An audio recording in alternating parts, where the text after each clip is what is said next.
Faly miarabanao amin'ity alahady fa 4 volana novambra ity. Ny rapsodin'ny famarinana an'io dia mitondra ny lohahevitra hoe Jesosy ny mombamomba ny ray. Ny teny fanokafana dia nalaina tao amin'ny Kolosianina voalohany. Kolosianina toko voalohany azafady 5:5 mivaky toy izao amin'ny anaran'i Jesosy. Iza no endrik'Andriamanitra tsy hita, ny ilay matoa amin'ny zavatra rehetra izao. Ny dika teny grika hoe endrika ao amin'ny soratra masina etsy ambony dia eikon, izay nahazoana ny teny anglisy hoe icon, midika hoe fitoviana na endrika. Tsy hita maso Andriamanitra, fa raha tia halala hoe ohatry ny ahoana izy dia Jesosy no maneho azy, ilay endrik'Andriamanitra tsy hita maso. Izany dia manampy antsika takatra bebe kokoa ny tenin' Jesosy ao amin'ny Jaona 4:7. Rehefa niteny tamin'ny Filipo hoe rehefa niteny tamin'ny Filipo, Tompoko asehoy anay ny ray dia ampy ho anay izay, dia namaly Jesosy hoe izay ely izay no efa nitoerako teto aminareo, ka tsy mbola fantatrao ihany va ry Filipo? Izay nahita dia nahita ny ray, ary ahoana ny ilazanao hoe asehoy anao ny ray? Tena mahatalanjona izany.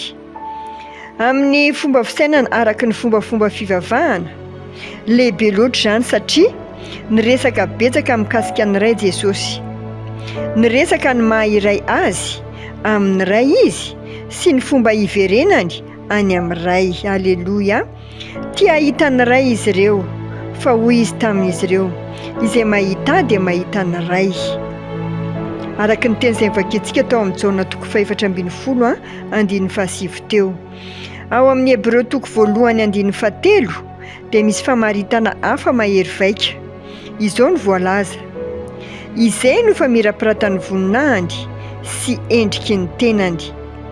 Ny teny grika nandikanany hoe sary fanehoana eto dia karaktera, izay midika hoe dika mitovy endrika, tsy misy hafa na tena mitovy dika tanteraka. Jesosy ilay tena fototra fanehoana ny tena maha-Andriamanitra an'Andriamanitra. Raha tianao ny hahita ny endrika tonga lafatra ny maha-Andriamanitra an'Andriamanitra dia hita ao amin'i Jesosy izany.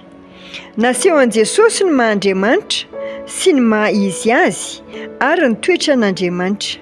Tsy mahagaga raha milaza ny Jaona 1:5 hoe tsy nisy nahita an'Andriamanitra na oviana, fa ny zanaka lahatokana izay ao an-tratran'ny ray, izy no nanambara azy.